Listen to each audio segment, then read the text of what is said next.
Hey y'all, well a lot of you know that I am really obsessed with this bear.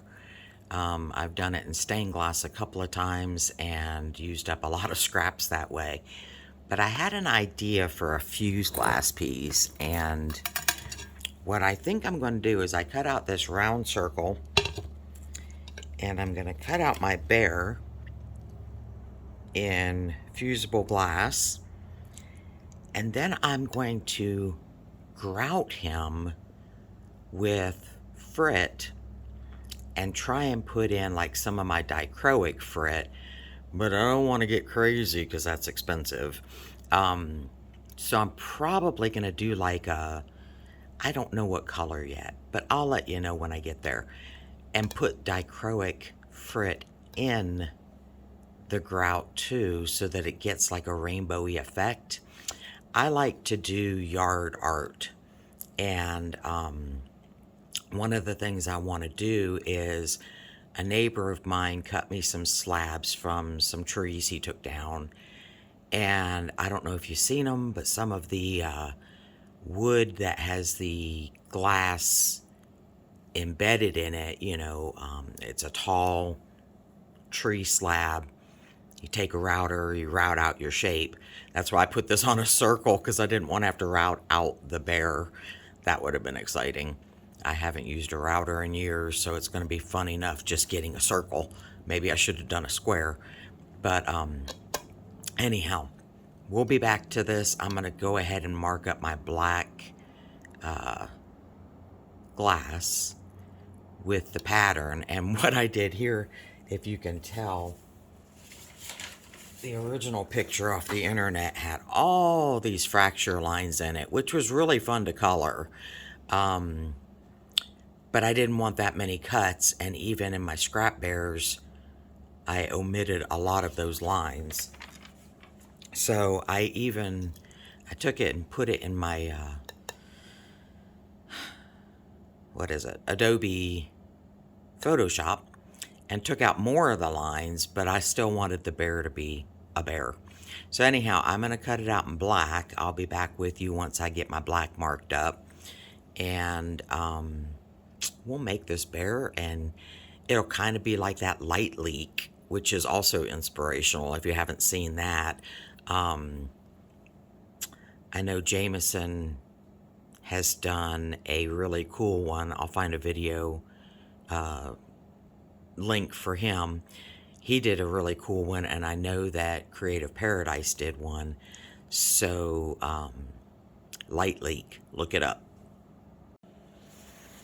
Okay, this was quite a booger to cut out, but if you're new to cutting, it might be a good project for you to start with, because we don't have to be perfect, with our spots. I just cut myself. So we don't have to be perfect with our cuts, because we're going to leave a gap between everything for the frit. And I thought that I had made some bigger pieces, but I'll tell you what, oops, I think I missed that one. There's still some pretty darn tiny pieces in here. So, I think I need to fix my bloody finger for a second. Hang on. Okay, have no idea what made me think I could just slide that over like it was, nuts on the table. But anyhow, I missed a spot here on 17 where I need to take him off. And I'd started out with my cuts being, meticulous, like I was going to do stained glass with it. And then I thought, well, you know what? You're going to have gaps. You're not going to line this up exactly like you would for stained glass. We're learning this together, because it may not work. Just in case it might... Oops, sorry. I'm also trying a different tripod, and let me tell you, I'm not sure I like it.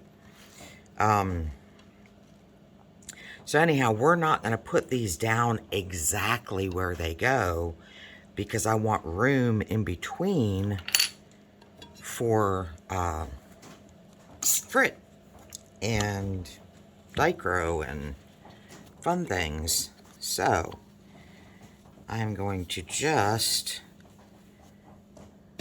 work this out as we go. and you guys will get to see if it works or not. So what we're going to do is, obviously, we're going to have our pieces, but I'm going to leave a gap in there so that we can get some fruit going. So, are you following me? What we're going to do? So I'm going to get some glue. Actually, here it is right here. And just put little bits of glue down. What is up on here? I know blood will burn off in the kiln, but I really don't want it on there. I guess it's not blood, so anyhow, you get the gist of this. So we're going to start on this side and work our way left. You can do it however you want, and I'm hoping that the silver Sharpie does like the black Sharpie and burns off good in the kiln, because I don't want to waste a whole bunch of time trying to wash it all off right now.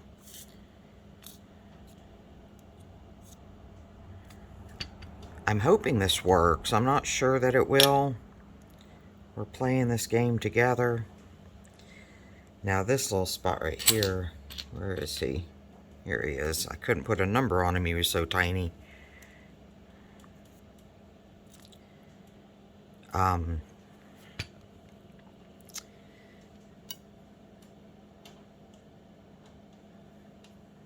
And hopefully I left myself enough room.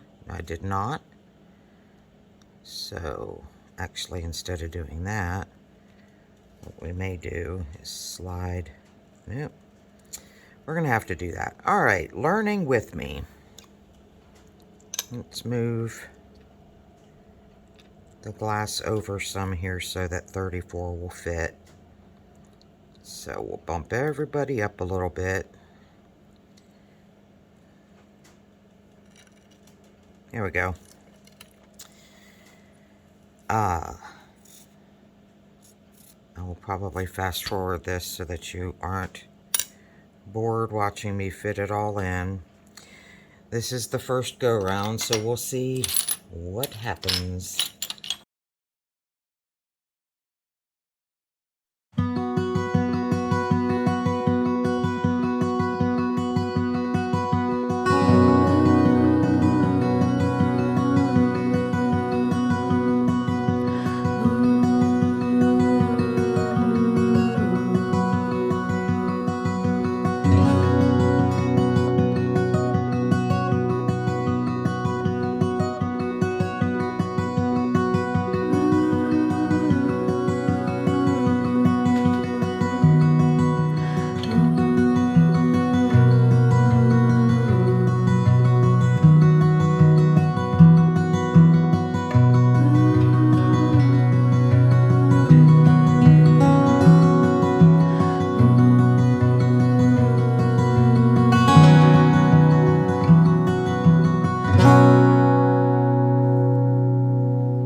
Okay, so now we are going to put our frit in, and I think I'm going to use this really pretty cobalt blue. Now, I don't want it to get out of, oops, that one's not glued down good. I don't want it to get out of the shape of the bear, and we will need something here to make this clear glass a double layer. So let me grab my Tecta scrap, and I think what we're going to do is I'm going to also make a pattern around the bear with the Tecta to block everything in. This might take a little bit of time, so I may speed you up on this process. And I'm going to leave gaps because I'm going to put frit out here too.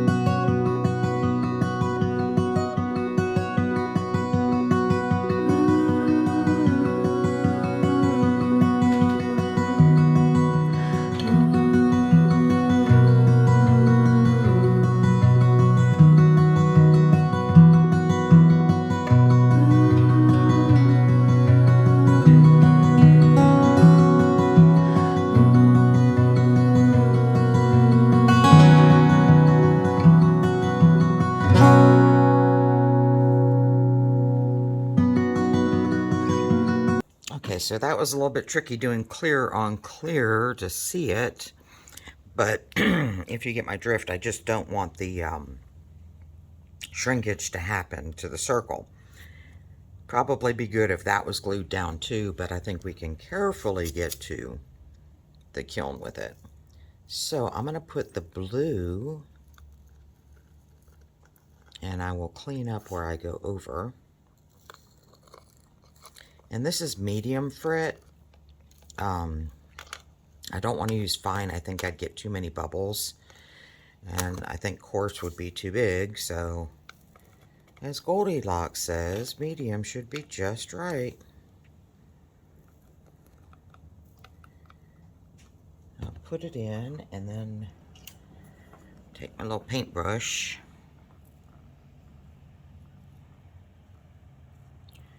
This is a little meticulous, isn't it? As we experiment together. I hope it comes out like I envision it coming out. Because I am going to put a little bit of dichro frit in here too to give it sparkle.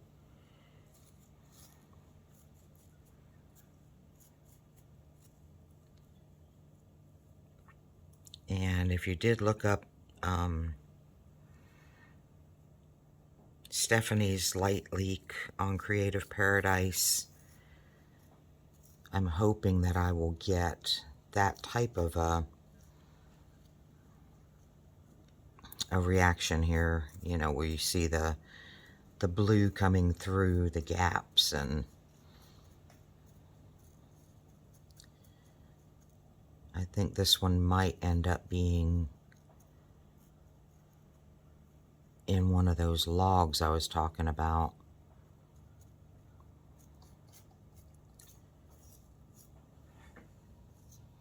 Boy, this is finicky.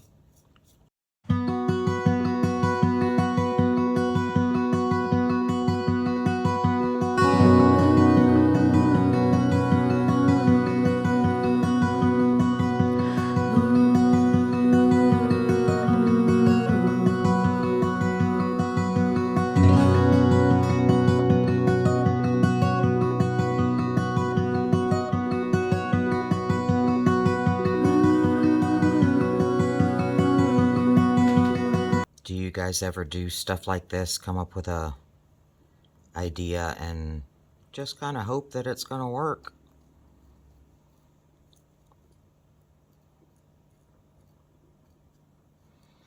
It's the only way we learn. I mean, even if it doesn't work, we will learn from it. Whoa. Now I'm flinging frit.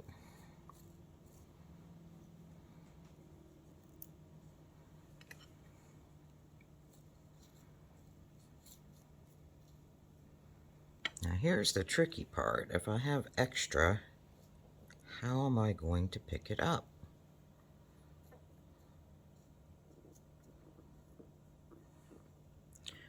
Or am I just going to find somewhere to stick it?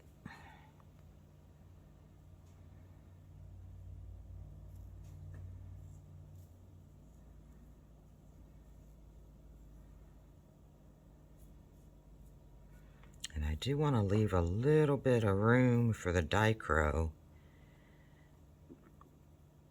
Maybe I could use the dichro flakes instead of frit. Okay, I'm going to have to figure out how to pick that little lump up.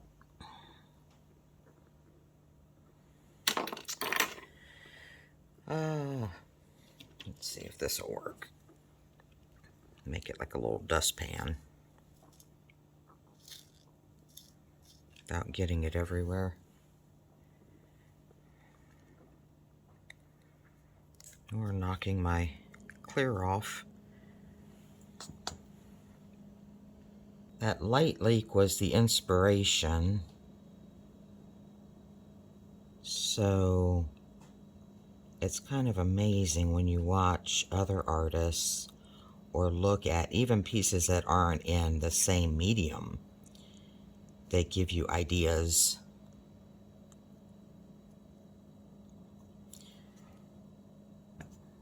Okay, I think I'm going to quit fiddling with it.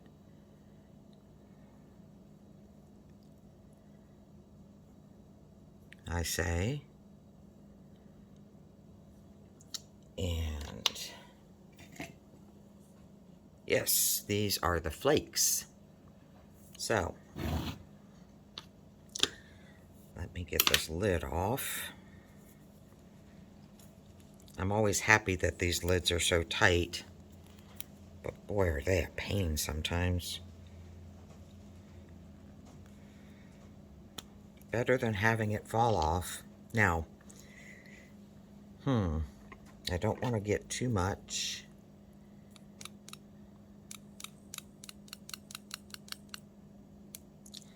And I know that if I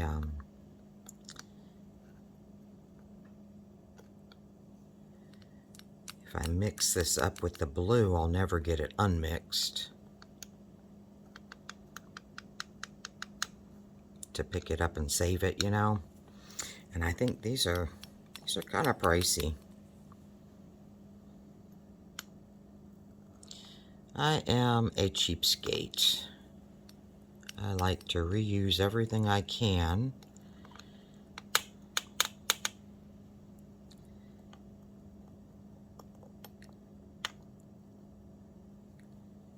And, oops.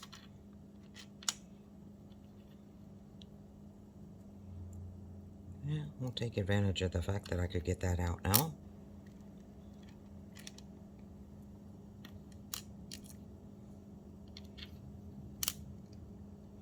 Well, that let me know there's a big gap right here that I did not realize was there.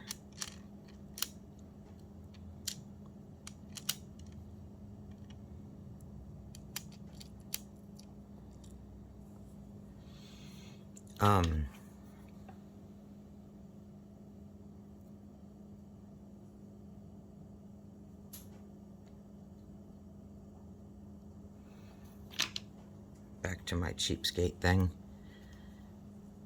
I know you have to use your products, and I understand, but if I can find a way to be more cost effective with them, especially when everything keeps going up in this world, I'm gonna.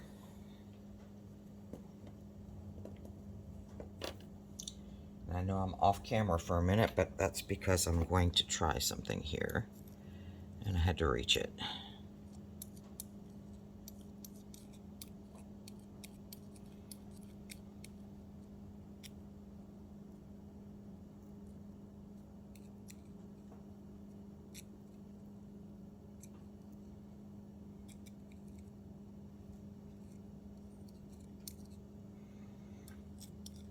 And I guess for cost effectiveness, I could have not put the Dichro in yet. I could have tried it with just regular frit and proven it first and then put the Dichro, but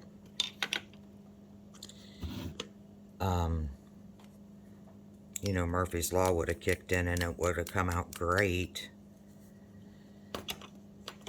And my Dichro wouldn't have been there.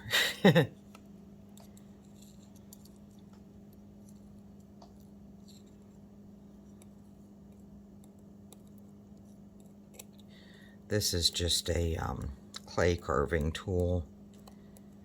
I use it for a number of things.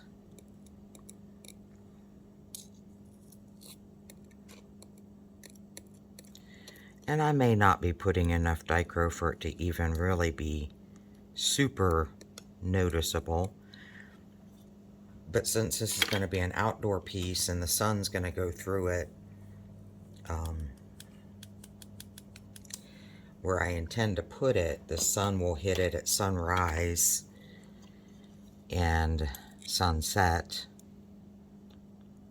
It won't have sun 24 hours a day because my yard is not sunny like that. I'd have to put it out in the middle of nothing.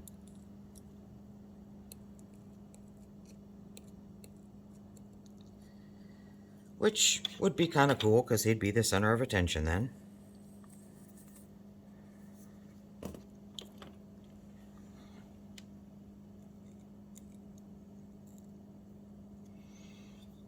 I'm trying to not make these videos so long because I know even my attention span gets lost when I'm watching instructions, and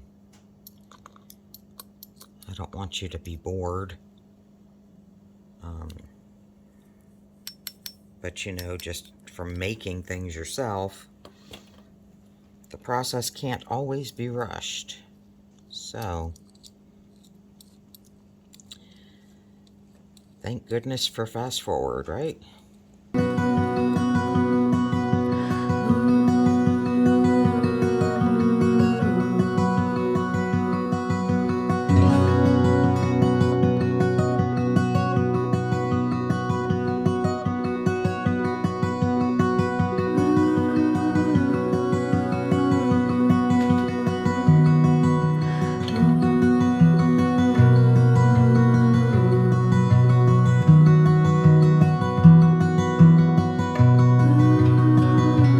Okay, let me go get a color for around here. Okay, I think I'm going to go with dark amber. Let me put my lid back on my Dichro flakes because it will be my luck that I spell them. So, I'm going to take this dark amber and go around outside the bear.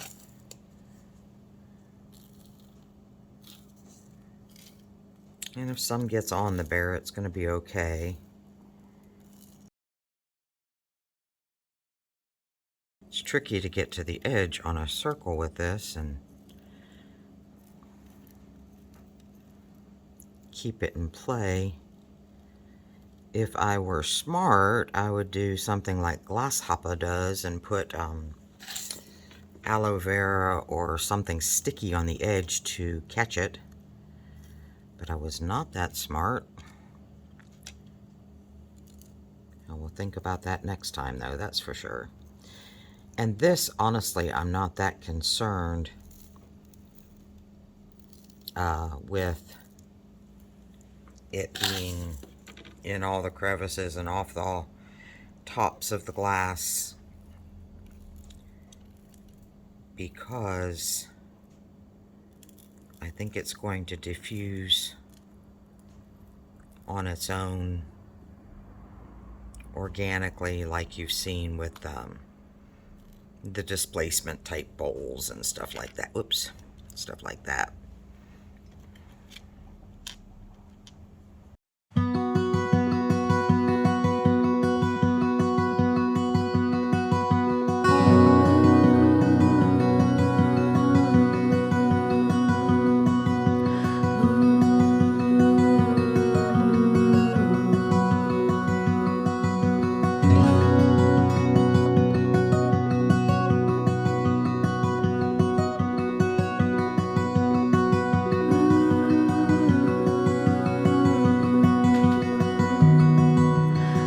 I'm going to put this in the kiln. I'm going to fire it on a, not a full fuse. I'm going to do a contour fuse up to about 1400, I think. That should round everything off nicely to where there's nothing sharp and it's all adhered and blended. And then I'll look at it from there and decide if I'm going to take it any hotter. So bear with me. I'm going to walk this over to the kiln, because here's another tip for you. I should have put it on risers so I could get up under it. This is going to be tricky, and hopefully it makes it to the kiln. Matter of fact, I need to go check and make sure the kiln's ready for it. So give me a second. I'll be back. Okay, let's have a look at them. Ouch. Well, that's pretty good. I have to clean him up, get the paper off, but boy, you can see the dichroic, so that's nice. And he's stuck to the paper. Pretty cool. The only thing that gets me is none of that silver Sharpie burned off, did it? I'm gonna have to hope and pray I can get it off. So now I have shown you what not to do. Sharpie doesn't always burn off. It always has in the past, but it didn't this time. So clean your numbers off. I have tried alcohol and paint thinner, and those numbers are fried in. So I have an idea of how to rescue him. I'll show you shortly. If you think this is funny, and if you've learned something, please like and subscribe. Thank you.